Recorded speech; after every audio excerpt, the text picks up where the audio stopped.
Que Deus abençoe todos. Estamos a conversar nos temas sobre provas, tentações e maldições. Todos ali kokoba natina mutu yalitia na biso nantina na mimekano masenginya pe bilakelo mabe.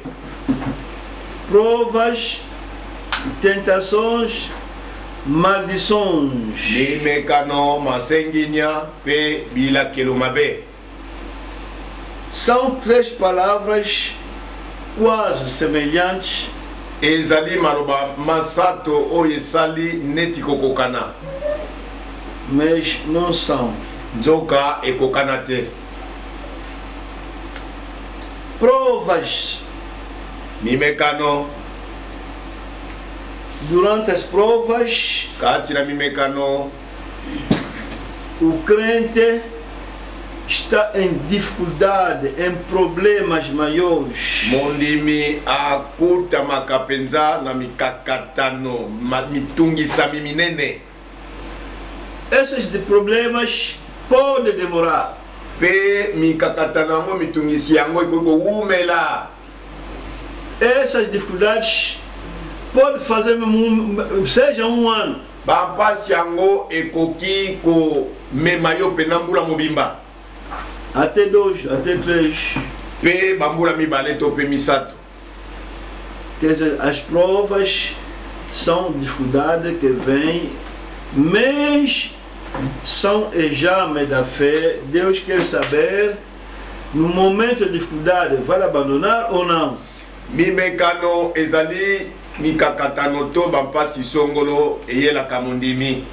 Kasi nzoka tango yango yaka ezalaka ngonga epai wapi nzambe alingaka komona soki okokoba ko bila ye tope okotika ye. Muito importante. Eza pena motu ya mingi. Agora, neste tema, iniciamos domingo com as provas. Nde na motu ya litea oyo tobandaki na mokona yenga na ntina na mimekano. Terça-feira falamos sobre as tentações. Mokolo na mibale torobelaki na ntina na masenginya. Mas as tentações foi a primeira parte. Kasi ezalaki masenginya eteni to etape ya liboso. Hoje vamos falar sobre as tentações, segunda parte. Lelo tokolobela nantina na masenginya etape ya mibale. Na primeira parte falamos o que se diz tentações. Na etape ya liboso tolobaki boye nini yango babengaka masenginya. Lemos no Tiago 1, 3 a 15, está a dizer que alguém que foi tentado não diz que Deus me tentou, é tua própria cobiça. Totangaki na Yakobo mokapura liboso eteni na zomi na misato pe zomi na mitano epai wa parole ba ete soki moto zwi pena ezali masenginya ezali te ke nzambe asengi na ye makasi ezali pena ezali bilulela ya ye moto nde komema pena masenginya kati na bomoi na ye. O que são tentações? Siko masenginya ezali nini? Uma tentação é o diabo quer fazer te cair no pecado. Você pecar. Masenginya ezali ete zabolo penza koyela yo nanko pote akwisa na lisumu. Isso pode durar 5 minutos, 10, 20, 30. Ekoki komema wa miniti mitano, miniti zomi, miniti toku na misato. Não precisa tanto tempo. Ezalaka kutu na posa tango mulai te. Lá na tentação, kuna na masenginya, na primeira parte falamos que o diabo oferece a ti a coisa que você gosta e você fica contente. Na etape ya liboso ya masenginya tolobaki boye zabolo akoya penza kopesa yo oyo yo lingaka na motema na yo kasi na nzela lisumu nde okosepela mingi. te dá mulher. Akabelo pena mwasi ofele. Mulher de boleia. Mwasi ofele. Ela própria está vindo se oferecer. Ye moko mwasi angoz azali koya komitika wenze Você que wenze. sabe. Koloba ete yom to yebi. Mas ele quer te fazer sair, cair do pecado. Nzoka nanzela oyo Zabolo alingi kokwesa na lisumu. Te dá homem, pagão, olha, boa de dinheiro, mariano, tá te dar dólares, 100 mil, quer dizer, tá te dar boleia. Soko zali neko mwasi Zabolo akomemela yo mobali songolo mopakano malien. Oyo wana banako sopelo penda ba dolari mayele te ya ofele penza. Ah, já tem homem, aquele homem caísse na tentação. Oh, si na zui mobali wana nzoka okwei na masenginya. Essa foi a primeira parte. Oyo ezalaki etape ya liboso. Você está contente, o diabo te deu uma coisa, você gosta da viatura, ele te deu, você está rodeado, apanhei um maliano, me comprou viatura, caíste no pecado. Yo se peli penza, na iloko songolo Zabolo pesio, olinga kango mingi na motema, yo linga kamituka, ozui mobali ya malien wakabeli motuka, zotambola batnoso bazomona yo na zu, nzoko kwei na lisumu.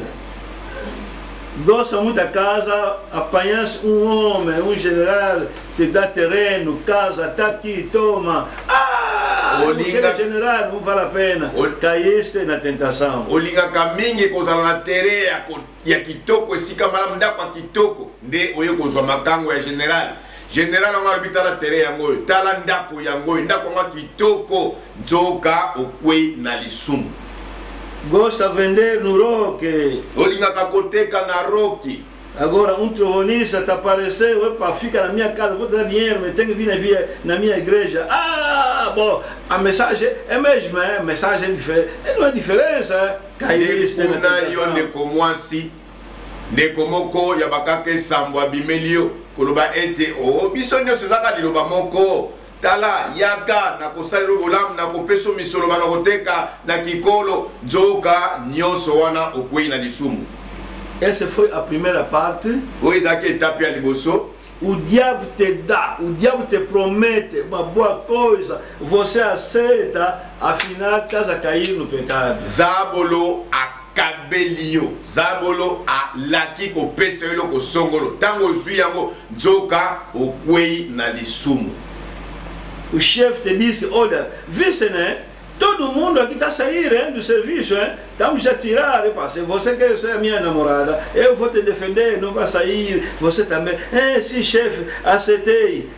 Caísse no pecado, caísse na tentação. Mokonzi penza ya kompani pa yo salaka, abengisi alobi omoniti, batu bazolongwa, mais yo moko kanisa malamu, soko lingi na longola yote. Ebongi malamu iyo okoma likango na ngai ondimi yango yo pe olobite mokonzi na moni nazalaka kama makango na yo tango ondimi kaka likambo bonde okwei na lisumu.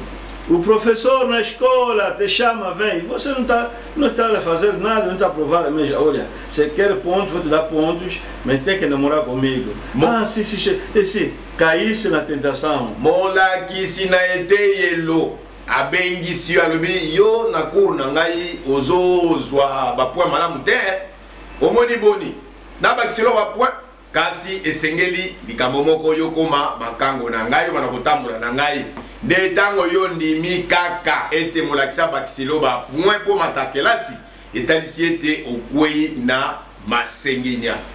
Nessa primeira parte a tentação vem sob forma de uma boa oferta para ter interesse para uma boa coisa, mas é o diabo que está atrás. Na etape ya liboso ezali koloblantina na masenginya nde masenginya ezali eloko moka kitoko o Zabolo akokabela yo ya ofele kasi na nzela lisumu.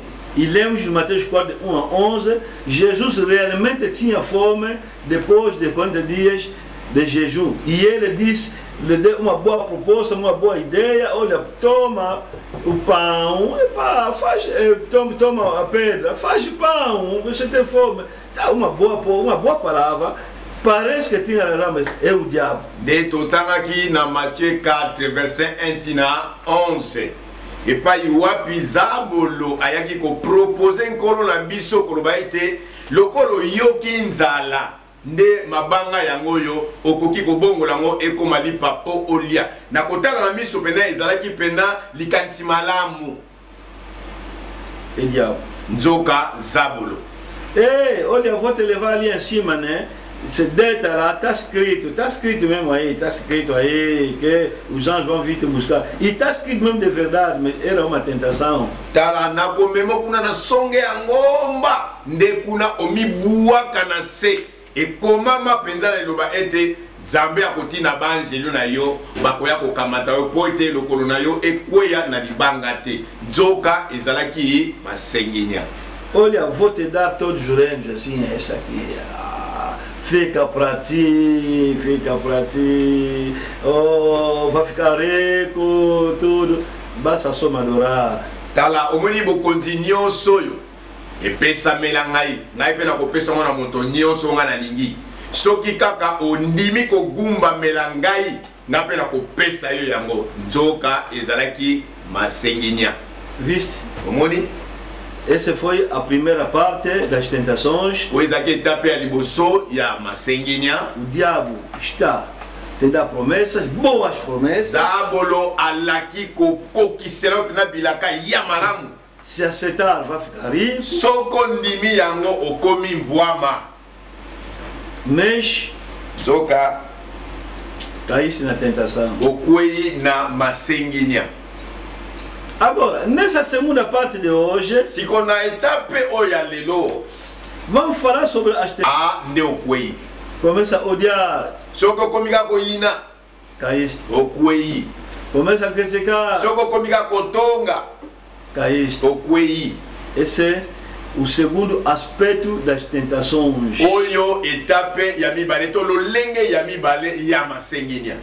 O diabo não vem mais desta vez te oferecer uma coisa, mas desta vez ele vai te provocar. Yambala oyo zabolo aye lisusu te po akabela yo eloko songolo, mais aye po ete akana kopesa okanda. Faz tudo para não cair em tentação, para não ficar zangado, para não começar a falar, a ofender. Você nunca ofendesse, mas na tua vida começa a ofender. Boyesala nyonso penza bunda poete zabolo akanga yote yo silikate po yo ofinga kalisusu te nde okomi kofinga sikoyo. Viste, né? Omoni? Foste apanhado. Wana bakangi yo. Vamos ler Mateus 4. To kotanga Matthieu 4. De 1 até 11. 1 na 11. A seguir foi Jesus levado pelo Espírito ao deserto para ser tentado pelo diabo. E depois de jejuar 40 dias e 40 noites teve fome. Então o tentador, aproximado-se, lhe disse: se és filho de Deus, manda que essas pedras se transformem em pães. Jesus, porém, respondeu: está escrito, não só de pão viverá o homem, mas de toda a palavra que procede da boca de Deus. Esta foi a primeira tentação. Bongo molimo akambi Yesu kino lisobe ete satana asenginya ye. Alakaki bilei mikolontuku mineimpe. Akilaki bilei mikolontuku mineimpe butuntuku mineimpe ayoki njala. Mo senginya mi abimeli yempe alobi na ye ete soko yo ojali mwana na Nzambe. Loba ete mabanga oyo mabongwana lipa. Yesu ajongisi ete ekomami ete moto akobika bobele na lipa tende na maloba yonso makobimaka na monoko na Nzambe. 5. Então o diabo levou a cidade santa, colocou sobre o pináculo do templo e lhe disse: se és filho de Deus, atira-te abaixo, porque está escrito: aos seus anjos ordenará a teu respeito que te guardem, e eles te sustentarão te susterão nas suas mãos para não tropeçares em alguma pedra. Respondeu Jesus, também está escrito, não tentarás o Senhor teu Deus. Bongo Satana atambolisi ye kino mboka na bule pe atelemisi ye likolo na samba na tempelo alobi mpe na ye ete soko jali mwana na nzambe omibwaka yo moko na se jambi ekomami ete akolaka banje na ye na ntina na yo bakomema yo na maboko na bango ete otuta litambe na yo na libanga te. Yesu alobi na ye ete lisusu ekomami ete o ko sengi na nkolo nzambe na yo te. Vamos continuar. Tokobi gotanga. 8. Levou ainda o diabo a monte muito alto, mostrou-lhe todos os reinos do mundo e a glória deles, e lhe disse, tudo isso te dareis, prostrado me adorares. Então Jesus lhe ordenou, retira-te, Satanás, porque está escrito, ao Senhor teu Deus adorarás, e só a ele darás culto. Com isso, deixou o diabo, e eis que vieram anjos e o serviram. Satana atambolisi ye lisusu na ngomba molai mingi pe atalisi ye makonji yonso na mokili mpe nkembo na yango. Alobi na ye ete nakopesa yo oyo yonso soko okokweya mpe okogumba ngai. Yesu alobi na ye ete longwa na yo Satana jambi ekomami ete okogumba nkolo nzambe na yo mpe okosalela bobele ye. Bongo Satana atiki ye pe tala banje bayeyi pe basaleli ye. Tiago 1, 13 até 15. Jacques 1, 13 tina 15. Tiago 1, Jacques, chapitre 1, 13 até 15. Verset 13, verset 15. Vou ler. Azotanga. Ninguém ao ser tentado diga, sou tentado por Deus, porque Deus não pode ser tentado pelo mal, e Ele mesmo a ninguém tenta. Ao contrário, cada um é tentado pela sua própria cobiça, quando esta o atrai e seduz. Então a cobiça, depois de haver concebido, dá à luz o pecado, e o pecado, uma vez consumado, gera a morte. Vou até aumentar 16. Não vos enganeis, meus irmãos, meus amados irmãos. Tika teete moto oyo asengi nyama aloba ete najali kosengi nyama na nzambe mpo ete nzambe asengi na mabe te ye mpe akosengi na moto te. Moto na moto akosengi na mpona kobendama mpe kolengolama na mposa mabe na ye moko. Na nsima esili mposa kozwa zemi eboti lisumu pe esili lisumu yango kokola eboti kufa. Bojimbisama te bandeko na ngai na bolingo. Vamos lá. Deus poderoso abençoa essa leitura, nos dá luz e fortalece nossa fé em nome de Cristo. Amém. Tentações, segunda parte. Masenginya etape ya mibale. Tentações, segunda parte. Masenginya etape ya mibale. O rei Davi, mokonzi Dawidi, tinha grande problema com seu filho Absalão. Azalaki na likaka monene liboso ya mwana na ye Absalomo. Absalão começou a perseguir o pai. Absalomo akomi ko nyokola tata na ye penda. Você é rei. Nalingi na koma pengai mokonzi. Querer como não, você é rei. Bolinga te nalingi ko koma ngai pe mokonzi. Absalão tinha matado o mais velho dele. Absalomo asile ko boma kurutu na ye. O pai estava muito zangado com ele. Tata na ye penza asili kileke makasi.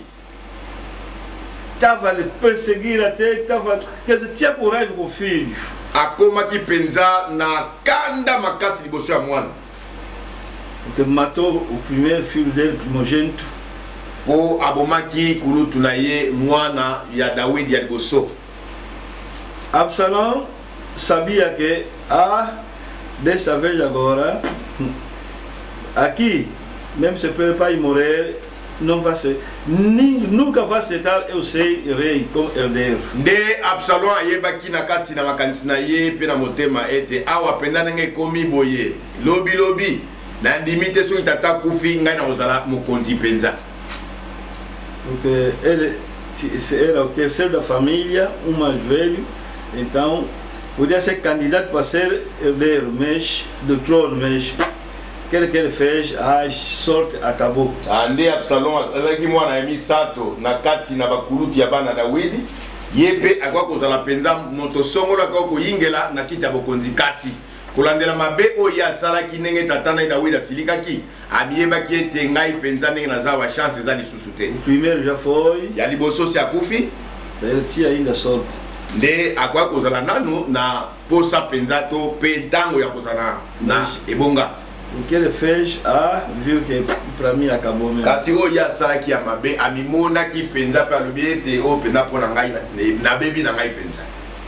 Absalom começou a perseguir o rei Davi e o rei Davi fugiu. Absalom akomaki kolandela tata ne konyokola ye pe mokonzi Dawidi apoti mbangu penza kimi. Os jovens apoiaram Absalom. Bilenge nyonso baye penza epai na Absalom kopese maboko pe longonia. Jovem, bilenge nyonso na sima ya Absalom. Quando vai perseguir o pai e ele já ia atrás. Tango azonyokola kolandela tata na ye bilenge nyonso na sima ya Absalom. Então Absalom fugiu. Ne na boye Absalom akwai kokima numa das aldeias. Na moko ya bamboka ya kuna. Foi repousar. De ake kopema. Esse filho é. Yimoko Dawidi amelobi mwana penza. Havia lá alguém. Ezalaki na moto moko kuna. Naquela área. Na contre yango. Ouviu falar que o rei Davi está nessa área, na vossa área aqui, está a fugir o filho. Ayokaki koloba ete mokonzi Dawidi akutamiawa na ngambo ya mboka na bino azokima mwana azokonyokola ye azolandela ye. Vem se refugiar nessa área aqui. Aye penza ko bomba na esika oyo boye. A David. Mokonzi Dawidi penza. Então, homem chamado Simei. De mobali moko na kombo ya Simei. Em francês, Shimei. Na francês, Shimei. Ele estava contra David. Ye azalaki penda kotelemela Dawidi. Quando viu que David veio fugir, está nessa área, levou toda a gente da aldeia. Vamos, onde está esse maldito rei que está vindo aqui na nossa parte. E eu kaki Simei ete Dawidi akimelaki na ngambo ya bamboka na bango kuna. Ni pende pa mokonzi oyo oyantina te aye kokimela. Vamos ler 2 Samuel, capítulo 16, versículo 5. Tozotanga de Samuel 16, verset 5. Tendo chegado o rei Davi a Borim, esse é o nome da aldeia, eis que dali saiu homem da família da casa de Saul, cujo nome era Simei, filho de Gera, saiu e ia amaldiçoando. E como aqui mokonzi Dawidi na Baolimi, tala moto na libota na Saulo abimaki nkombo na ye te Simi, mwana na Jela abimaki mpe ajalaki kotuka wana ebimaki ye. Vamos a falar sobre as tentações, segunda parte. Na segunda parte, estamos a falar, o diabo não só vai te oferecer, mas vai te enviar alguém para te provocar, para te fazer pecar. Tozali kolobela na tina na etape ya mibale na tina na masenginya kasi ya mbala oyo. ezali te Zabolo akoya po akabela yo motuka to bomengo songolo na nzela lisumu, mais yambala oyo Zabolo akoitindelo moto po ete moto wana aya asilikisa yo. Essa é uma outra forma da tentação, quer dizer, em vez de te dar mulher, te dar dinheiro para pecar, não, te envia alguém para te fazer cair mediante as provocações. Oyo ezali lolenge mosusu natina na masenginya yambala oyo Zabolo akokabelo motukata akokabelo mwasi te po yokuwa na lisumu, kasi ezali lolenge mosusu o Zabolo akotindelo moto po ete motango aya penza kokana yo posilika. Cuidado quando teu vizinho está a cantar piada contra ti, cuidado, vai pecar já, porque o diabo vai estar vindo numa outra forma. Kebaka na yo ndeko mobali ndeko mwasi na tango moto ya pene na yo abandi koyemba banzembo mpona kobwakela bambwakela kolanda ye te po ete Zabolo azali pene na yo akotinda moto. Cuidado com aquele irmão que sempre fala mal de ti, você não fizesse nada.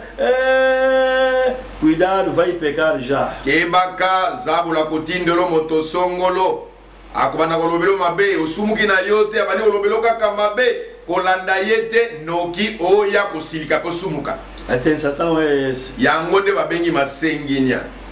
Simei ouviu que Davi está nessa área e disse que esse homem vai fazer o quê? Simia yo kiete mokonzi Dawidi akutami na ngambo ya mboka boye sikwa mituni ape atuni batu siko mokonzi ayi kosala nini awa. Simei era da família de Saul, do rei Saul. Simito Simei yo azalaki moko ya bandeko ya libota ya mokonzi Saulo. Diz, eu vou lá. Ye alobi ngana zo kende kuna. Essa pessoa não pode estar aqui. Mokonzi aboya kozala wate. Mas Davi não lhe fez nada. Joka David asalaki Simei lokote ya mabe. Só estava fugindo o filho dele próprio. David akimaki kaka mwana oye moka bota. Mas o assunto virou tipo mesmo esse assunto é do Simei. Likambo yango penza Simi asombi yango lokola ya ye penza.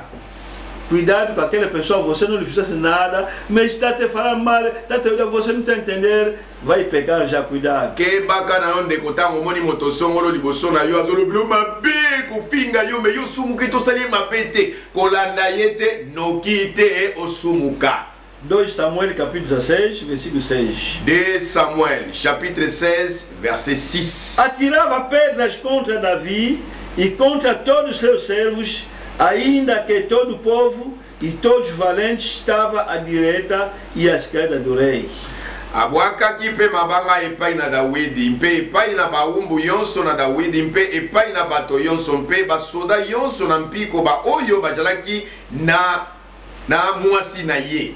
Amaldiçoando, dizia Simei, fora daqui, fora, homem de sangue, homem de Beliar. Mas Davi não lhe fez nada. Ebimaki ye Simi angangaki boye te longwa awa yo moto na makila yo mwana mpamba, me Dawidi asali Simi eloko te.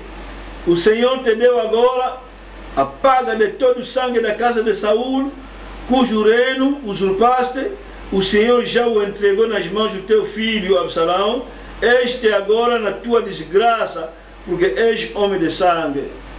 Esse é Simei que está falando o rei David. Alobili suboye Yahweh ajongisela yo makila yonso na libota na Saulo oyo yo yeyi bokonzi na esika na ye.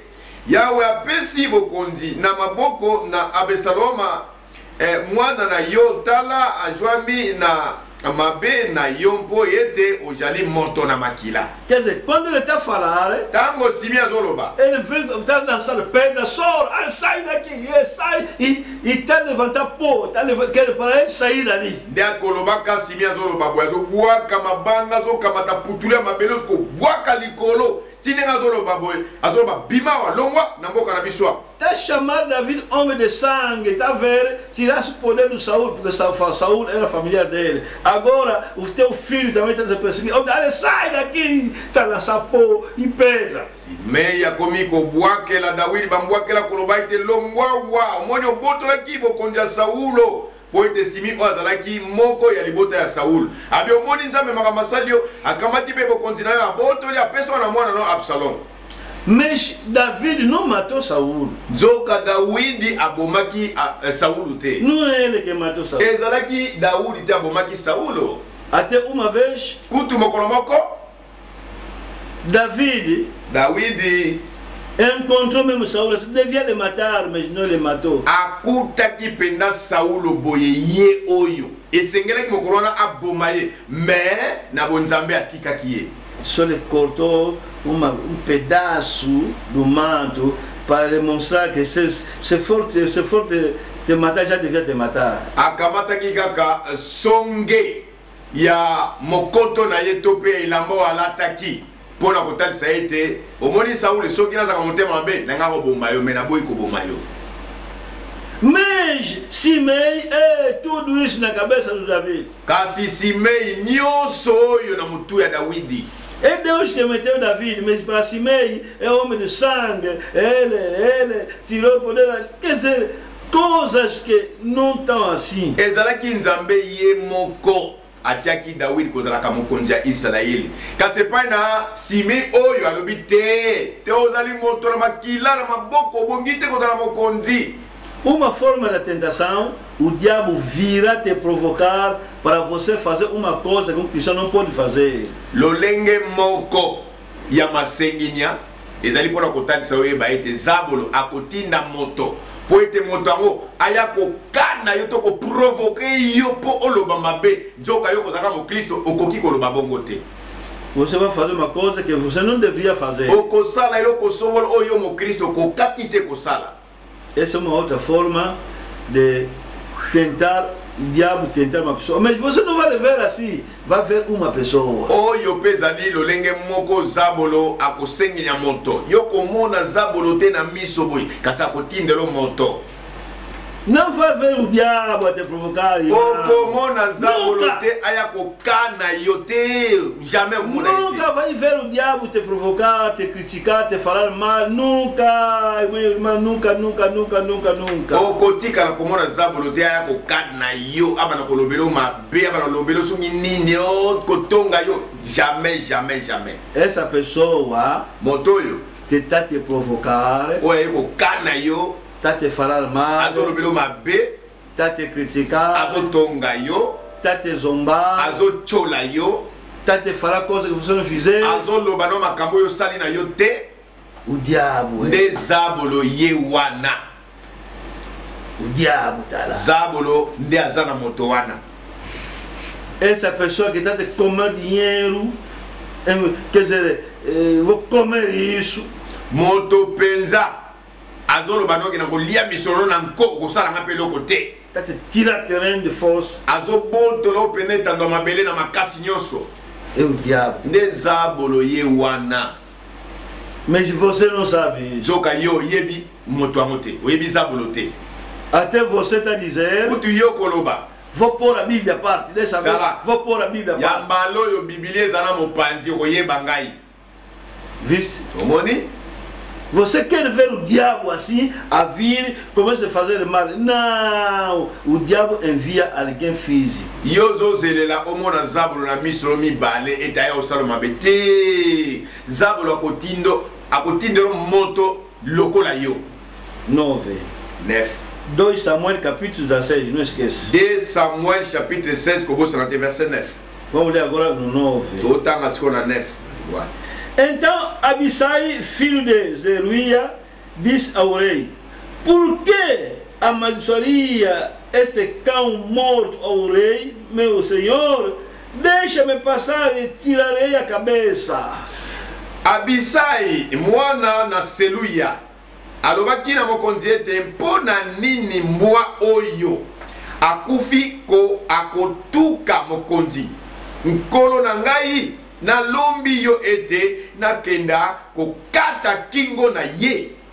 Abissai estava na parte do rei. Abissai yazalaki moko na ngambo ya mokonzi Dawidi. Os militares do rei. Na kati ya basoldat to mapinga ya Dawidi. Oficial dele. Na ba soldat ne oyo pete penza. paciência acabou. Nde en tout cas motema esuki. Disse, mas girei, eu vou lhe cortar a cabeça dessa pessoa aqui que está amaldiçoada. Ai, maldito cão, esse cão mesmo, eu vou lhe cortar. Alobi mokonzi pesa ngana no imbwa oyo. Wazo lobelo mabena kata ekingo yako kikoloba no boete. E não tem medo de nós estamos aqui? Pe azoyoka, azobanga te biso basonano tozaliao. Eu vou cortar esse cão. Já. Pesa nga pena imbwa ona kata ekingo. 10. Respondeu o rei: que tenho eu convosco, filhos de Zeruia? Jali na bino na likambo nini? Sokwa jali kotuka mpo Yawe alobi na ye ete. Tuka Dawidi mbengai na koloba na nzela nini ete osali boye mpo na nini? Abisai, deixa. Abisai, tika ye. Ele está fazendo isso, essa coragem assim.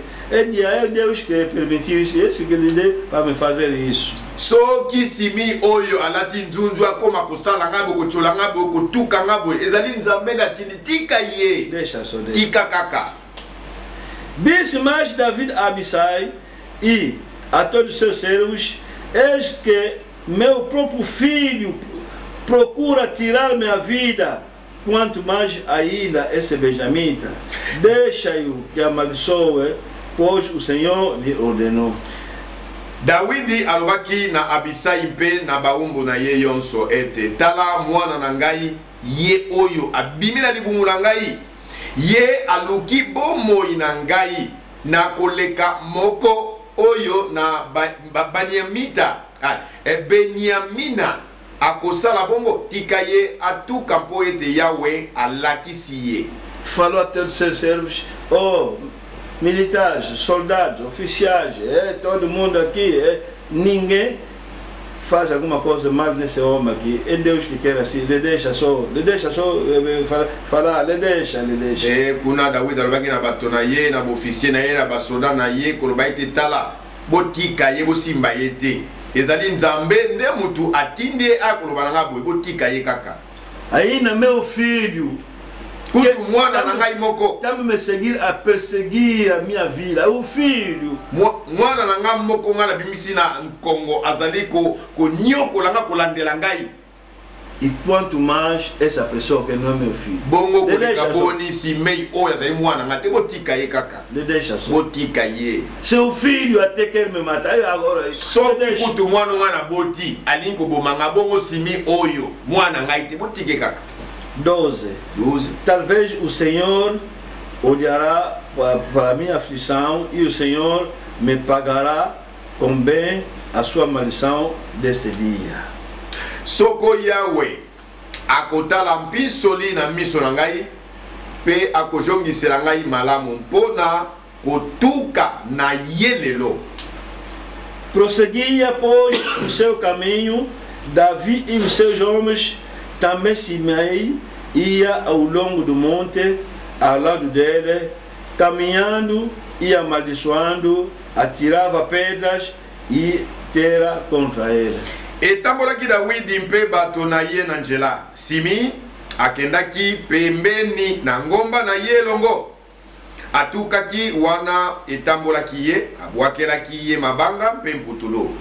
Então David com seus homens saíram de lá, começava a ir a outro sítio, Simei a seguir aí, sempre a falar mal, sempre a botar pedras e compor aí no ar, sai, se amaldiçoar, sai daqui. Ande kuna Dawidi azwaki pena mokano ya kolongwa na esika wana elongo na bato na ye to pena basoda na ye kotambola muto pena simi kolanda penza bango sima koloba ete longwa awa kozana biso awa te mutu mabe mutu na makila longwa.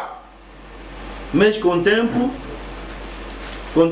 kasi sima na ntango os oficiais ficaram muito zangados, perseguiram Absalão. Nde basoda ya Dawidi oyo pena bazaki bakonzi na bapete basilikaki pe banyokolaki pena kolandela Absalom. E Absalão morreu. Pe suka Absalom akufaki. Então David tem que voltar. Boye Dawidi sima Absalom kokufa nde esengelaki azonga. A paz po kimia ezongi. Mais Simei, para ele pensava mesmo que acabou para Davi, acabou, agora o reino está no filho, acabou. Nzoka Simi abanza kiete ndenge mokonzi Dawidi akimelia na mboka seke mokonzi na ye ekwei penda epesa mina mwana na Absalom ya kozasu mokonzi te. Caiu.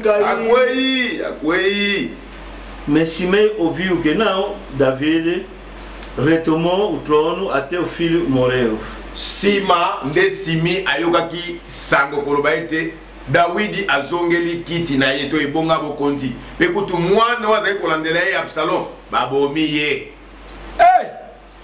Simei se sentiu em perigo. Nde kuna Simi amimoni na somo ya liwa. Alobi ngai na sambwe. Absalom falhou. Absalom akufi. Ngai na sambwe. Bakobomanga na mokonzi Dawidi. Na suki penza. Estava brincando com ele porque ele é fugitivo, pensar que acabou com ele, agora voltou.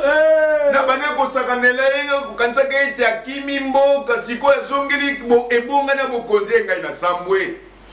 2 Samuel capítulo 19. 2 Samuel chapitre 19. Versículo 16. Verset 16. Apressou-se Simei, filho de Gera, benjamita, que era de Borém, desceu com os homens de Judá a encontrar-se com o rei Davi.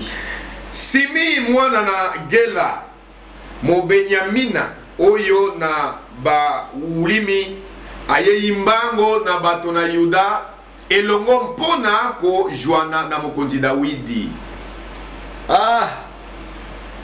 Simei disse: Simei alobi, olha, meus compadres, minha família, aqui está mal. Libota nanai, awa makambo bebi. Esse é o homem que se veio se refugiar aqui a nós aqui lhe maltratamos, agora tornou rei mesmo, o filho morreu, agora está mal, nós agora está mal. Montoyo aqui mela aqui na boca na biso, tango mwana ne Absalom aí kolanda konyokola ye. Sikoyo ndenge sali boye mwana ne ngo tuteleki motema kozwe bonga bokonzi akufi. Nde na tango na zolo bana bino bande konangai Dawidi azongi ne bonga bokonzi. Olha, Tala. Podemos fazer, o tempo é essa, pedir já perdão nesse homem, senão... Eloko biso tosengeli kosala sika oyo. Esengeli tokende pai na Dawidi tosenga ebo limbi sina bat na inokite tokosambwa. Temos que adiantar já. Esengeli towele na tango. Vem se refugiar a nós. Ayaki kokimela na mboka na biso. Com essas coisas, tudo que viveu a nós aí. Si kona makambo nyonso mabe amoni biso kosala ye. Isso que ele fez de pedras. Onga na sali pena kopakele mabanga, pulu, mafingo. Toza kosambwa. Simei desceu no encontro do rei Davi. Nde Simi akendeki na bokutani na mokonzi Dawidi. 17. E com ele 1000 homens de Benjamim, como também Ziba, servo de casa de Saul, acompanhando de seus 15 filhos, seus 20 servos, meteram-se pelo Jordão à vista do rei. Batonkoto na Benjamina, bajalaki na ye.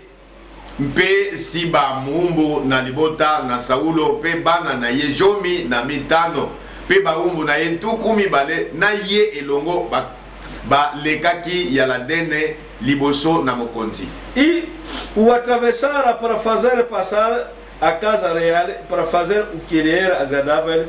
Então Simei, filho de Gera, prostrou-se, ajoelhou diante do rei quando esse ia passar o Jordão. Bajalaki koleka pona kolekisa libota na mokonzi mpe kosala yango e kanisa kiye malamu. Simi mwana na Gela akweyaki liboso na mokonzi wana esili ye koleka ya la dene. Vamos ficar aqui no Rio Jordão, ele vai passar, quando vai passar, epa, aí tem que pedir perdão já. Tala biso sengeto telema awa na bitima ya mai oyo ya la dene. Ekoleka bango nde biso sengeto gumba maliboso neto senga bolimbisi. Logo o rei também a passar. Bala moko pe mokonzi ona batemba zoleka. Simei veio, Simi aye s'ajoelhou perante o rei. A gumbi mabolongo liboso ya mokonzi. Il lui disse: Não me imputes, Senhor, a minha culpa. Não te lembres do que tão perseverantemente fez teu servo no dia em que o rei, meu Senhor, saiu de Jerusalém. Não o conserves, o rei, em teu coração. Alobaki na mokonzi ete tika te ete nkolo na ngai akitisa ngai na masumu okanisa mpe te makambo mabe masalaki mowumbu na yo na mokolo yango wana kolo na ngai mokonzi abimaki na Yerusaleme. Tika te ete mokonzi atia motema na ye na yango. Porque eu, teu servo, deverás, confesso que pequei. Por isso sou o primeiro que de toda a casa de José desci a encontrar-me com o rei meu senhor. Po yete ngai moumbo na yo, na yebi yete na bungi. Bongo na ye ilelo moto na liboso na libota na Yosefe ete. Na kita kojuana na nkolo na ngai mokonzi. Então respondeu Abisai, filho de Zeruia, e disse: não morreria, pois Simei, por isso, havendo amaldiçoado ao ungido do Senhor. De Abisai. Uma pergunta. De Abisai, mwana na Seluya, ajongisa kiete, Simi, akoboma mampo na yo te po ete, atukaki mopakolami na Yahweh, Zamotuna. Aquele homem que tinha dito lá quando estava no refúgio que vou lhe cortar a cabeça. Então quando veio Simei a se ajoelhar, ele perguntou: não vai mesmo morrer você que brincou com um ungido de Deus? De Abisai oyo tope moko basoda ya Dawidi tango Dawidi akimeleki na mboka ya Simi epai wapi asilika kipona kokata kingo ya Simi o Dawidi alobaki te botika ye ye penda alobi na Simi yo penda mutu ocholi penda mopakola na Nzambe okufa te. Quer dizer, a intenção dessa pessoa, desse oficial, era Abisai, já que agora o assunto virou. Ele não pensava que Davi devia. É o momento dele também de acabar. Essa foi a ideia de Abisai. Abisai moto oyo komona kama be osimi asalaki David na mboka na bango. Akanisa kiete David akwa kosonga suna eboma bokondi te. Mais yambalo David azongeli ebonga na bokondi ne alobi ete yambala oyo nazo boma penda Simi. Akona makanisi na ye ya kibomoto. Para ele Simei a se ajoelhar para ele não diz nada, epa, agora é nossa vez de te vingar. Davi disse: não. Não faz isso. Pona Abisai ndezalaki lokola vengeance ngonga na bango ekokinde baboma Simi. Po alobelaki mokonzi mabe kasi David habite kosala boite kozongisela moto mabe na mabe te. 22. David disse: que tenho eu convosco, filhos de Zeruia, para que hoje me sejais adversários? Morreria alguém hoje em Israel, pois não sei em que hoje novamente sou rei sobre Israel. Dawidi alobaki ete najali na likambo nini epai na bino bana na Seluya lelo bokozala batelemeli na ngai moto moko akobomama na Israel lelo ngai nayebi lelo oyo te ete najali mokonzi likolo na Israel. Então disse o rei a Simei: não morrerás, e ele jurou. Bongo mokonzi alobaki na Simi ete okobomama te. Mokonzi alakelaki mpe ye. Simei escapou. Abisai estava pronto para fazer essa vingança. Ele escapou, o rei lhe defendeu mais. Simi abiki na liwa poete Abisai atelemaki na mopanga po akata ye kingo kasi mokonzi Dawidi alobelaki ye. Porque as coisas que ele fez lá na aldeia deles, deu muita raiva no Abisai. Po makambo Simi asalaki Dawidi na mboka na bango epesaki Abisai kanda mingi. Mas o rei não quer. Kasi mokonzi akoteli ye. Se não fosse Abisai alobi obiki. Mas apesar disso, atako bongo essa coisa likamboyo estava sempre no coração David, o próprio David também. etikalaki penza elembo na motema ya ye moko mokonzi Dawidi. Embora que não lhe matou, atako Dawidi abomi ye te, mas a ferida ficou. kasi pota etikalaki na motema na ye. Nunca alguém na vida dele fez uma telle coragem. moto moko te liboso ya Dawidi oyo akokaki kozwa nzunzu ya ndenge wana po ete abwakela Davidi mabanga mpe putulu. A falar, lançar, David mesmo a esquivar. Dawidi place azalaki azotala moto na ntango ya pasi moto yakomi komanke ngai boye. O filho tem me perseguir. mwana na ngai azoniokola kolandela ngai. Em vez de me consolar, na esika ete abondisa ngai. David não matou Simei, mas essa coisa estava sempre de chocar no coração. Solo Dawidi abomaki Simi te, kasi likambo Simi asalaki ye etikelaki ye pota na motema. 1 Reis, capítulo 2, versículo 8. 1 Roi 2, 8. Agora, Davi está aí no fim da vida dele. Siko Dawidi anuni akomi peni ya kokufa. Meteu Salomão como ele que vai ficar. Nde akamataki mwana na ye Solomo atiaki ye nde wana poti atikala na ebonga bokonzi. Começou a lhes dar instruções como é que vai ficar com o reino, como é que vai dirigir o país. Akomaki kopesa malakisi na mwana na ye Solomo lolenge kani asengelaki kotikala na kiti ya bokonzi pe kokamba mboka. Mas essa coisa de Simei estava sempre a doer, embora que não quis vingar, mas estava sempre a doer. Kasi elembo ya pota na motema ya Dawidi oyo Simi asalaki ye ezalaki ko longwa te, ezalaki ntango nyonso kotungisa ye. Então, quando começou a falar no Salomão, nde ntango akomi kopesa malakisi na Solomo, você está ficando, olha assim, se dirige o país assim, tambwisa mboka boye, o templo é assim, tempelo ezalaka boye, Deus é assim. nzambe azalaka boye. Então se lembrou do Simei. Nde mbala moko na kopesaka malakisi na mwana na ye akanisi mabe Simi asalaki ye. Versículo 8. Verset 8. Eis que também contigo está Simei, filho de Gera, filho de Benjamim, de Borém, que me maldisse com dura maldição no dia em que ia a Manim, porém ele saiu a encontrar-se comigo junto a Jordão, e eu, pelo Senhor, lhe jurei, dizendo que não mataria a espada. É um dos reis? É um dos reis. 8. 1 dos Reis, capítulo 2, versículo 8. Então, capítulo 8. 1 Roi 2, 8. Tala Simi, mwana na Gela, Mubenyamina wuta na baulimi, ajali na yo elongo.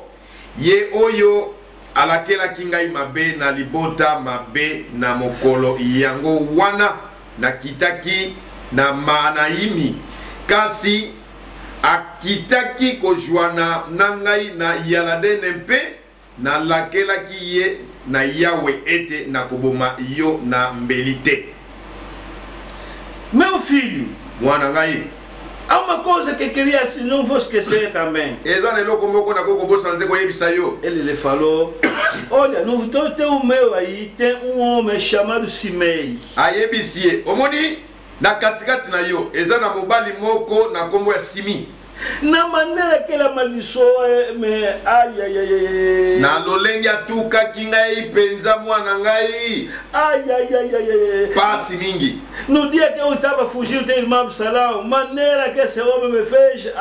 Na tango na zaiko kima penza moto ya ndeko na yo Absalom. Lolenge Simi asala kinga na mboka na bango. Mas esse homem vem no Rio Jordão se encontrar comigo e me pedi perdão, bon, jurei não vou lhe bater. Aya kinde kokuta na ngai na ebale ya la dene kosenga bolimbi sinde kuna na lapa kindai ete na koboma ele lisusu te. 9. Mas agora não tens por inculpável. Olha, isso não significa que ele é inocente, que não tem culpa. Não, não significa isso. Tala mwana nga Salomo. Atako na laka kiete na koboma ye lisusu te. Elobi te ke mabe oyo asalaki ngai ebosana mi. Pois és homem prudente, bem saberás o que ele has de fazer para que as suas cães desçam à sepultura com sangue. Ndeyo ojali moto na mayele pe oyebi yango ekoki kosalama mpona ye. Nde okokitisa moto na ye epai na esika na bakufi na makila. Quer dizer, indiretamente, eu como je jurei, não vou fazer isso, mas você no teu tempo, essa pessoa tem que lhe matar. Indirectement, Dawidi liboso ya mwana lobi ngai sina lapaki ndai na kuboma ye te. Me yo na bokontina yo esengeli lotomo moto na ye kita. Quer dizer, indiretamente mandou o filho dele fazer vingança. Etalisi indirectement aibisi mwana na ye futa ye mabe asalaki. Ele não é inocente. Lobi te ke ya yebi likambuta yebi boma ye. Mas não vou continuar, né? Por causa do tempo. Na koko bakotanga onte pona tango. E quando Salomão começou a reinar, ne kuna Solomo akome kokonza na ibonga bokonzi. Chamou Simei. Abengisi Simi. Ele disse: Simei, alobina Simi. Meu pai me falou o que tu lhe fizeste. Tata na ngai abetela ngai masolo makambo nyonso osalelaki ye. Olha, tala. Eu também não vou te matar como teu pai não te matou. Mas uma coisa, nunca sai de Jerusalém. Ngai pe na kuboma na ngai yote. Pela moko tata la kaki koloba ete kuboma yote. Kasi loko na lobi na yo. Okotika la kakubima libanda Jerusalém mete. O dia que vou ouvir que saíste de Jerusalém, aí agora acabou, confiança que eu vou te matar. Na mokolo kaka onga na koyoka ete yo Simi obimi libanda. Yamabele ya Jerusalem ande kuna ngai na koboma yo. Não quero ler tudo por causa do tempo. Linko tanga nesse tipo de tango. Como que findou essa história? Dia Simei saiu fora de Jerusalém. Salomão ouviu isso. Salomão ayoki yango.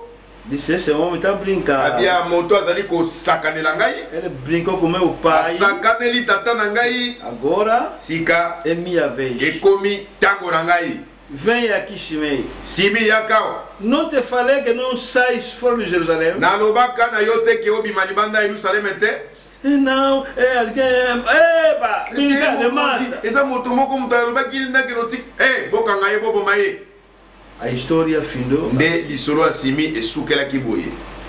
O que significa isso? Davi é o tipo de Jesus Cristo.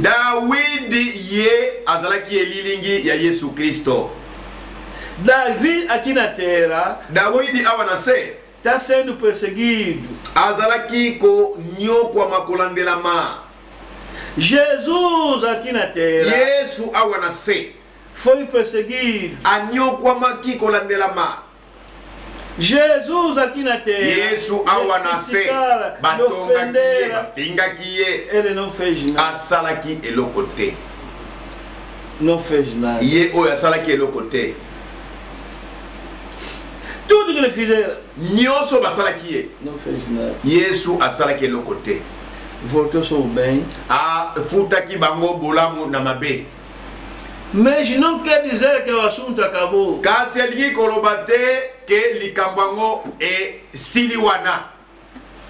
O filho do rei virá dia fazer vingança.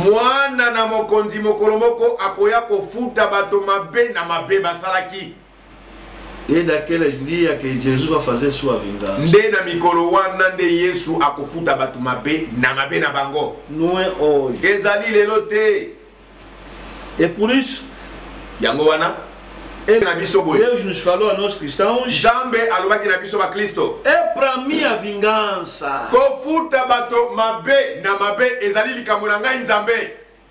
Aqui na terra, o cristão vão lhe zombar.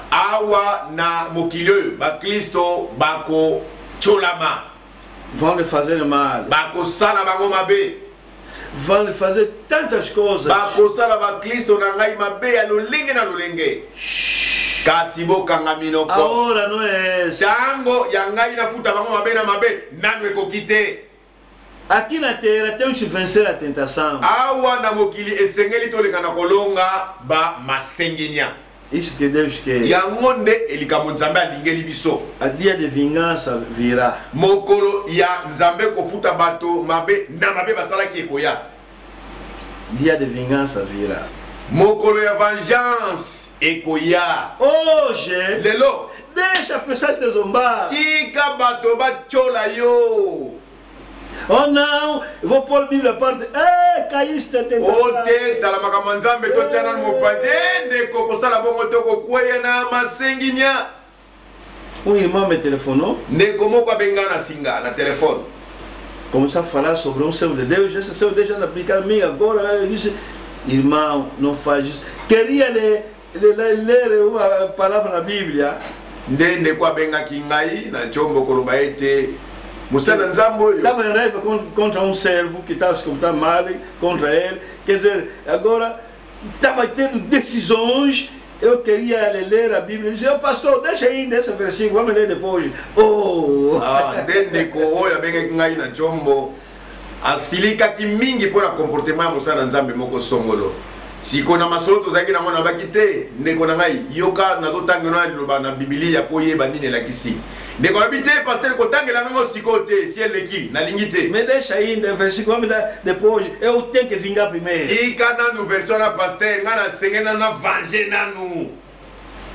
Satanás anda nos tentar de uma outra forma. Satana ayaka ko senginya biso na lolenge moko na mosusu. Essa é a coisa que você, irmã, tem que saber hoje. Yango nde likambo yo ndeko mwasi na mobali osengeli koyeba lelo. Tentação Masenginya não é só que alguém pagão te prometeu viatura, não. ezali kaka te mopakano songolo alakaki kopesa motuka te yango kaka te. Alguém te pediu namorar, tentação, não é só isso. É isso, mas não é só isso. ezali kaka te moto moko songolo alobaki alongolo musala te soko ondima ozala likambo na ye esukeli kaka wana te. A tentação vira de face. Masenginya ezali susu na elongi mosusu Viera te provocar. baye penda kokana yo.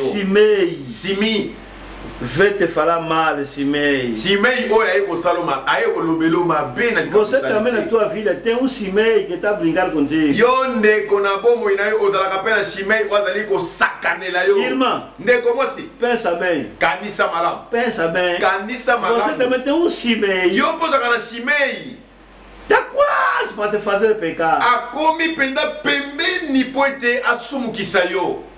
Ora Deus. Bondela nzambe É tentação. ezali masenginya Para vencer, pona kolonga não faz mal. kozongisa mabe na mabe Oh te. não, mas já. Oteme ye okokweya Não é hoje. lelo te. Não é hoje. Kofuta bango mabe na mabe lelo te.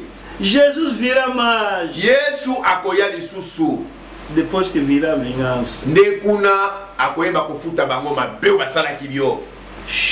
Yo kangaka monoko Calma aí. zala na kimia. Jesus Cristo, vamos voltar no Mateus 4. Tozongi lisusu na Matayo na mokapo na minei Matthieu 4 Aqui onde nós lemos, epai tosi kotanga no Mateus 4, 1 a 11, não esquece. na Matthieu 4 verset 1 na 11 kobosana te. Satanás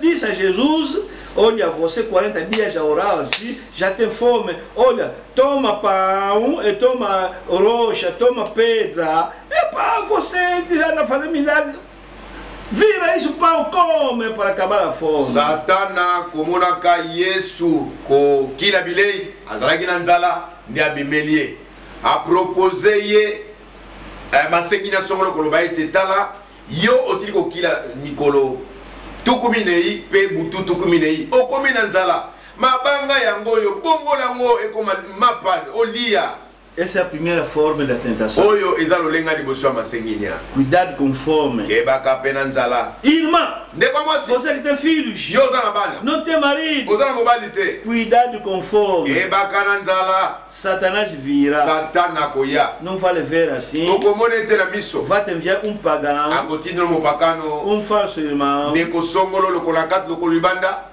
Vai te dar Akopesa misolo. e também você vai lhe dar. Pe yo pe okopesa ye nzoto. Caíste. Nde okwei. Então, o diabo viu, no tempo de fome não conseguiu Jesus. Zabolo atali boy na oya liboso alobi nakokaki ye te ntango azalaki na nzala. Esse homem não vai conseguir. Moto nakoka ye te. Le levou na cidade santa, le colocou no pináculo do templo. Amemaki ye pena na songe penza ya tempelo na likolo makasi. Tira-te por baixo. Mibwaka na se. Os anjos virão. Banje bakoya kokamata yo. Diz que, olha, Yesu alobi na ye tala. cuidado, hein? Kebaka Não está escrito, não tentará teu Senhor. ekomama okomeka nkolo na yo te. Cuidado com o sucesso. Kebaka na liyebani. Cuidado com a popularidade. Kebaka na liyebani. Vai cair. Okokweya. Depois, Sima.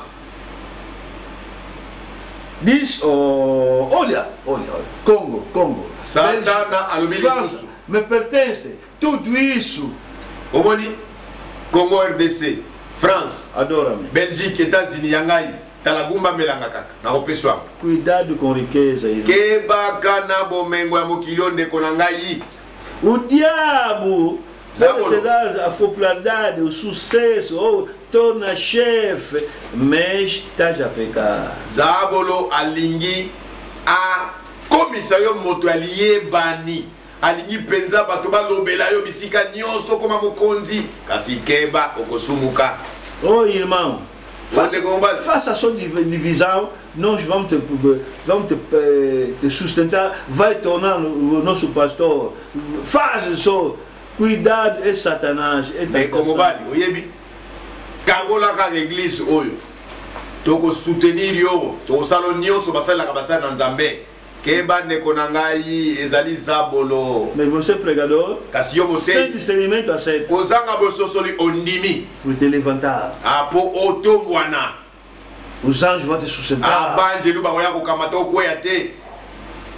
Te soutenir yo. Vamos te sustentar. Temos dinheiro. Tozala misolo. Sem discernimento, pregador aceita. Montei kozanga ka bososoli andimi. Caiu na tentação. Akwei na masenginya. Cuidado com riqueza. Kebaka na bomengo. Até no mundo, muitos apanharam afetivos por causa de riqueza. Kutu baya mokili. Eza mingi na bango basimba bakisi pona misolo. Isso foi a primeira forma da tentação. Oyo nde ezangi lolenga liboso ya masenginya. Mas Jesus Kasi Yesu não parou lá. asukelaki wana te.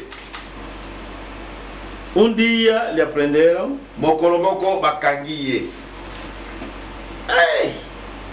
Lhe trouxeram no Caifa.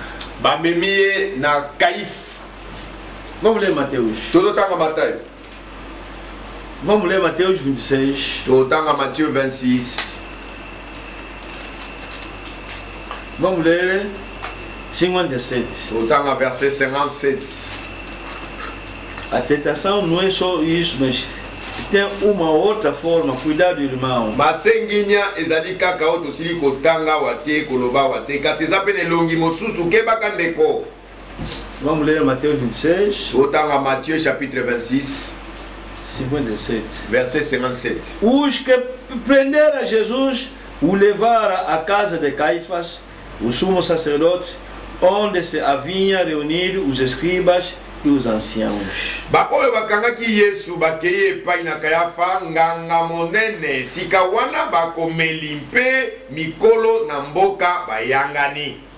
Mas Pedro seguia de longe até ao pátio do sumo sacerdote. Tendo entrado, assentou-se entre os serventuários para ver o fim.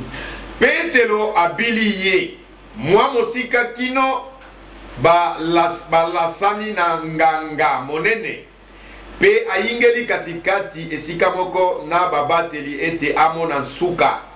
Ora, os principais sacerdotes e todos os membros procuravam algum testemunho falso contra Jesus a fim de o condenar à morte. Banganga minene pe koyangana mobimba baluki batatoli na lokuta kotelemela Yesu ete bamona baboma ye. Então não achava, apesar de ter apresentado muitas testemunhas falsas, mas afinal compareceram duas afirmando: este diz, posso destruir o santuário de Deus reedificado em 3 dias. Que estão procurando mesmo motivo. Batoyo bazali kolukela Yesu penza epai wa bakoko kangela ye. E levantando-se o sumo sacerdote, perguntou a Jesus: nada respondes ao que esses dispõem contra ti? Jesus, porém, guardou silêncio. Akojongisa monokote. Ay, nganga monene atelemi alobi ete okojongisa monokote likambo nini lijali bato oyo kotatola mpona yo. Quer dizer, então ele falar mal, então procura problema. Ele guardou silêncio. Yesu akangi monoko. Qual tipo de pessoas? Se o moto andenge nini boye. Então brigar com ele. Bazo sacanela ye. Bazo boa aquele soi. Vamos ler isso no 67. Então uns cuspiram ali no rosto, lhe davam muros, outros esbofeteavam, dizendo: profetiza-nos, ó Cristo, quem é que te bateu? Bongo batua ki soi na elongi na yempe babeti ye, bamosusu baboli ye mbata. Balobi ete sakwela biso yo Kristo nani abetio. Nada. Yesu akangi monoko. Tinha força. Yesu azalaki na nguya nyonso. Basta só falar. Soki kaka apesi mitindo. Os anjos vão fazer. Banje bakoya kosala scandale. No monte na ngomba de Getsemane. Ya Getsemane. Quando chegaram para vir a prender, bato bayaki po ete bakanga Yesu. Pedro tirou espada. Petro akamati mopanga akati penda lito ya Marcus. Orelha. Akati lito ekei. Oh Pedro. Yesu alobi Petro. Por que isso? Pona nini boy? Oh. Remetou. Azongisi lito ya Marcus. Você pensa que eu não tenho força? Eu kasina nazangi nguya. Olha, eu se quiser aqui, falar no pai ali, para mandar exército dos anjos aqui. Akotinda legião ya ba angelu. Não vão conseguir me tocar esses. Bato bakwa kusimangate. Deixa. Tika bango. Ah, toma. Quer que tu me leva? Me leva. Maboko yango bolingi bome mangai bome. Quer dizer, uma pessoa estranha, até ela falar mal, não diz nada. Moto moko pena kukamwisa. Bazolo bene mabe, akozongisa te, bafinga ye, akoloba te. Le manda no Herodes, mesma coisa. Batinde pa Herodes, nenge moko kaka. Herodes perguntar a fazer. Herodes tunya pesimituna e. Yesu, nie. Le manda no Pilato. Batindi ki elis na Pilato. Pilato fala. Pilato alobi. Nie. Le pão chicote, cara. Babeta e bafimbo. Nie. O que é isso? Ninyangoyo. O tempo dele ainda não chegou. Tango na Yesu nanu ebelemite. Deixa Simei brincar. Kika simia sakanela yo ndeko.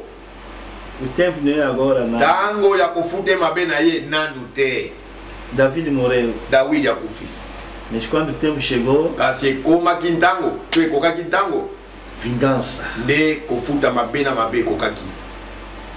Fala, você não fala, Pilato dizendo Jesus, mas fala você. Pilato koloba atuni Yesu. Ebongo makamba lobi na yo. So eza lokuta to ya solo. Loba kasi. Qual tipo de pessoa é? Tá te provocando, tá te falando mal. Bato kanela yo, bato nobelo mabe, ofani kaka kilia. Bato chola yo. Eu posso te libertar aqui. Nana mo continua ko kango la na ntango boye. Eu sou chefe aqui. Maga mo kondia wa. yesu abite mbali na koloba te ese poder te dela nguya oyo bapesaki yo na tata na ngai a pessoa tem força moto aza na nguya kasi akangi moloko ainda não é tempo nanu ntango ekoki te. Vamos ler o profeta Branham. Tozotanga mosakoli Branham. Les noms blasphématoires. Os nomes blasfematórios. Prêché le 4 novembre 62. Pregado dia 4 de 11 de 1962. A Jeffersonville. A Jeffersonville. Les noms blasphématoires. Os nomes blasfematórios. Prêché le 4 novembre 62 a Jeffersonville. Pregado dia 4 de novembro de 1962 a Jeffersonville. Parágrafo 212. Parágrafo 212. Alors, à ma foi, j'ajoute la vertu. Então, acima da minha fé, adiciono a virtude. La vertu a virtude divina. Alors, à ma vertu, então, acima da minha virtude, la connaissance de la parole. Adiciono a ciência, conhecimento da palavra. Está falando daquela pirâmide de estatura. Aqui o irmão Branham está se referindo do varão perfeito, da estatura do varão perfeito. À ma connaissance, j'ajoute la tempérance. Acima da minha ciência, adiciono a temperança. Branham explica le self-control, saber controlar teus nervos. Branham alimboli kolobaete yeba ko controler ba nerf na yo. Qualquer coisa fica zangado. Monica mukeka osiliki. Ofende. Obando finga. Quando te pergunta, ele que me começou. Deixa a semente brincar. Finga simia sacanela yo. O dia virá. Mokolekolia. Vai pagar. Akofuta. Mas você não sabe. Até estás a dizer. Dessa vez vou pôr a Bíblia para. Essa pessoa brinca muito comigo. Ei, deixa a semente brincar. Ainda não é tempo. Les noms blasphématoires. Os nomes blasfematórios. De 4 11 62. Cada dia 4 de novembro de 1962. Parágrafo 212. Parágrafo 212. J'ajoute la tempérance, le self-control. Aumento eu acima da minha temperança o domínio. J'aime ça, ma partie c'est toi. Eu amo isso, a minha parte é você. É um hino. J'aime ça. Amo isso. Naquele hino você canta assim. Ma partie c'est toi. A minha parte é você. Couronne mon âme de self-control. Coroa minha alma do domínio. De la mer à la mer resplendissante. Do mar ao mar resplandecente. La patience. A paciência. Oh là là. Oh là là. Éprouvé. Aprovado. Ne vous en faites pas, Satan. Não se preocupa, Satanás. Satan le testera por vous. Satanás testará isso para vós. Irmão, Satanás está te testar, se você não sabe. Satana azoia ko testei isso ko yebite. Oh, esse irmão mesmo anda tentando pessoas. Não é ele, é diabo. Ndeko alingi ko sengi na mutua eza yete zalizabolo. Olha, tá lá. Manter controle da tua raiva. Zala na koyeba komi batela. La statue d'un homme parfait, tradition Jeffersonville. A estatura do varão perfeito, a tradição Jeffersonville. Tradição la voix de Dieu. A tradução, a voz de Deus. Le 14 de mois 62. Dia 14 de outubro de 1962, Jeffersonville. Parágrafo 171, tradução la voix de Dieu. Parágrafo 171, parágrafo, aliás, tradução voz de Deus. Quand on vous injure, n'injurez pas à votre tour. Quando alguém te ofender, você não dá réplica na tua vez. Quando Simei está te ofendendo, não volta. Tango Simei afingiu, kuzungisa te.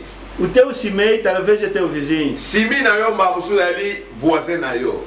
Talapé teu amigo. Mamosus moninga na yo. Paul c'est teu fils. Eko kozala pe mwana oyo boti. Te viro. Abalukeli yo. Laissez-les Deixa eu. lui être votre exemple. Deixa eu que ele seja o teu exemplo. Quem est? Nani? Jésus Christ. Jesus Cristo. Quand on lui a dit, Quando lhe disseram, si tu es le fils de Dieu, change ces pierres en pain. se você és filho de Deus, então transforma essa pedra em pão. Quem est Jésus? Nani? Jesus. Il aurait pu le faire Ele teria feito isso et montrer qu'il est Dieu. e mostrar que ele é Deus. Mais il avait la tempérance. Mas ele teve a temperança. Jovem, Elenge mobali. jovem, Elenge moasi. jovem. Bilenge. O teu amigo está te dizendo, Moninga no azolo boy. essa mulher está te oferecer. Eu Tá me deixar. Moi só o minha comitique pai nós o tica aí. Parvo. Ah, eu pensa Yuma. Yuma, parvo. Eu pensa mamana Yuma. Quem é? Nani? Quem é parvo? Nani? Nani Eu Yuma? Nani ngai? vou te Na mostrar. la chusigo. Vai cair na tentação. Okokueya na masekinya. Não é teu amigo, é diabo. Eza moninga na onte zabolo. Quand on l'a appelé Belzébul, Quando Jesus foi tratado de Belzebul, dit, ele disse: je vous pardonne pour cela. eu vos perdoo por isso. Tu também faz isso. Eu pensalango, É, faz isso. salango, Alguém te ofendeu, motosongola fingio, te perdoa. lobana ina limbisio. Mas você não anda Na fazendo. sinzoka yo sala bongote. Oh, ele não me conhece. Ya ibingate. Ah, eu sou filha. Lá, Sophie.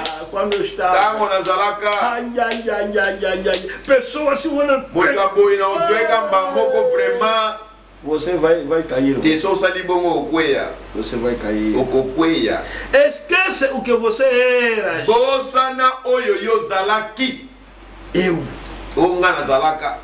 me chamava Ali. Bano benganga Ali. Esquece. Bosana ki Ali no akala. Na Chantal Nazaraka, Raso Sagara. Esquece. Eu Chantal quando era, se brincar comigo, te bosana. Eu me chamava Golias. Esquece. Ngai bano benganga Goliath, mi bosana Goliath no Irmã akala. Antônio esquece. Irmã Manuel esquece. Deco Antônio, Deco Manuel, mi bosana. N'est-ce pas vrai? Não é certo isso? Ils lui arrachèrent la barbe par poignée. Eles lhe arrancaram a barba à força. Ils lui ont craché au visage. E lhe escararam no rosto. Ils lui dirent, Disseram-lhe, descends de la croix. desce da cruz. Il a dit, Ele disse, Père, pardonne-les. Pai, Ils ne savent perdoa-os, même pas ce qu'ils porque não sabem o que eles fazem. Ei! É esse nível que Deus quer para nós. Nível de Nzambe alinhei biso tozala nde yango oyo.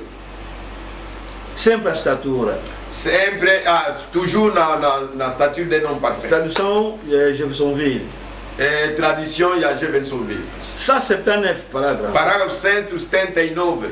Mais, lorsque vous vous emportez Quando você, o seu temperamento sobe, et que vous voulez tirer des conclusions é que você quer concluir com tudo. trop hâtives, vous faites cela. Quando fizer aquilo, Sur la manière de répondre. da tua forma de responder. Alors, si vous avez tout ceci, Então, se você tivesse tudo isso, vous pouvez l'ajouter à votre foi. você poderia acrescentar acima da tua fé.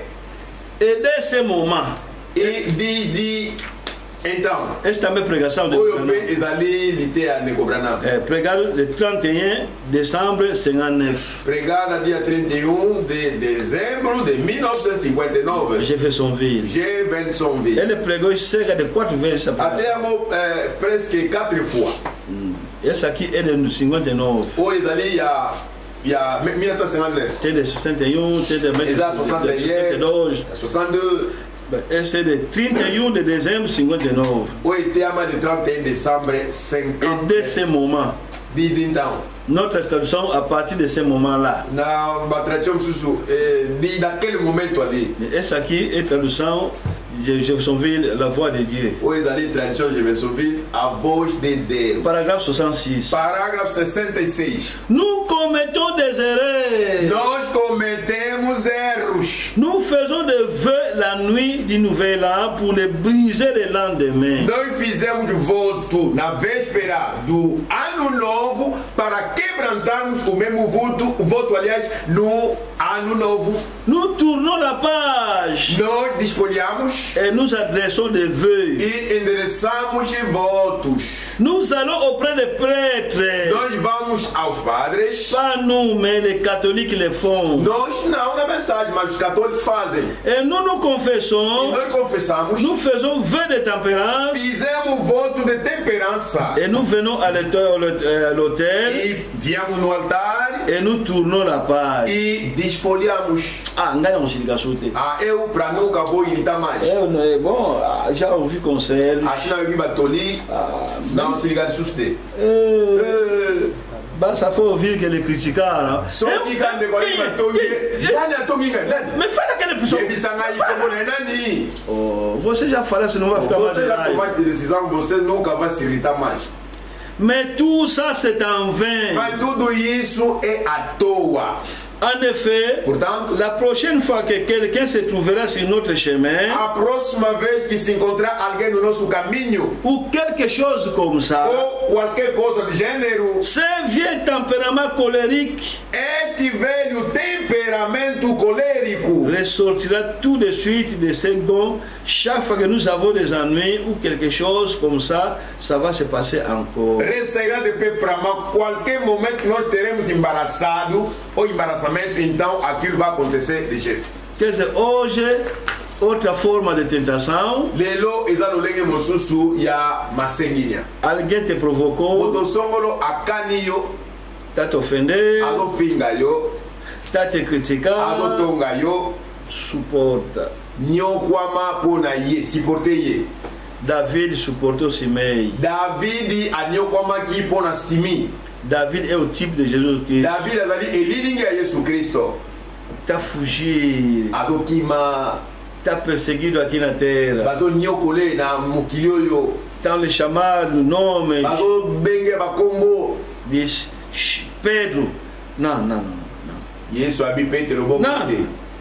Petelo kitsa motema. David diz Abissai. Não. Dawidi aebisi simi, aebisi abisai. Koso mtini mabe. Mas ele Simei, Kasi simi. quando viu isso, Tanga moni boko. Ada suki Olha, lisusu. pô, sai. Ada suki lisusu mabanga na putulu kwa kia mosu likolo. Mas o dia que ele apanhara, Kasi na mokolo yo bazuaki ye. acabou. Suka na yangwana. Dia teus inimigos te zombam, Mokolo moko banguna no bakochola yo. te come dinheiro à toa, Bakolia miso na nko. que te faz coisas de propósito. Bakosala makambo na nko. Dia, Mokolo moko. não é você, Eza yo te mdo kufute mabe na mabe. é Salomão que veio. Eza nde Solomo mutu akosambisa bango. Você sabe quem é Salomão? Oyebi nani Salomo na biso? Salomão é o filho do rei. Solomo na biso nde mwana mokonzi. Salomão, Solomo reinou na Israel, era tempo de paz. akonzaki na mboka Yerusaleme na tango ya kimia. Que tipifica o milênio. Oyo tango ya kimia pona biso ezali millennium. Jesus virá no milênio. Yesu akoya na millennium. Ele que vai reinar. Yende mutakokonza. Ele que vai julgar. Yende mutakosambisa. Ele que vai vingar. Yende mutakofuta mabe basalaki biso. Deixa Simei te brincar. Tika Shimei asakanela yo. Deixa te comer dinheiro. Tika balia yo misono na nko. Pessoas vão dizer: Bato makokoloba. parvo, Ah, yuma. parva, Yuma ya mwasi. burro, Zoba. burra. Zoba ya mwasi. Você diga: Yo zongisa. deixa só. Tika kaka. Tempo virá. Tango ekoya. Que Deus abençoe. Zamba pambola bino.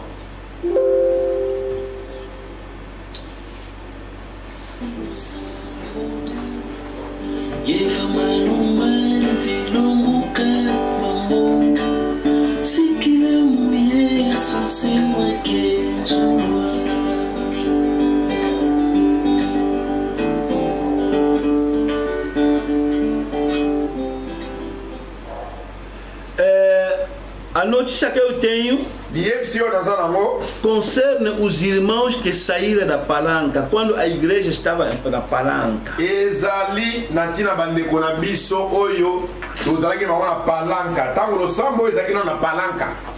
toda pessoa que está me seguindo agora, que estava naquela época no Palanca, bandeko nyonso bolanda nga sikoyo oyo tozalaki na mbele longo na Palanca sere église aqui na Palanca. havia lá um pregador que era no nome de Lando, era aleijado. Ezalaki na motei moko oyo kombo na ezaki Lando azalaki lokola eboso, era aleijado. azalaki eboso no Lando Lema, o nome dele é Lando Lema. kombo na Lando Lema. Aquele que estava na igreja, quando a igreja estava na Palanca, sabe. Oyo nyonso azalaki na biso na tango église aqui na Palanca ayebi ye. Aquele que pregou l'atmosfera espiritual que causou a divisão, a separação na Palanca.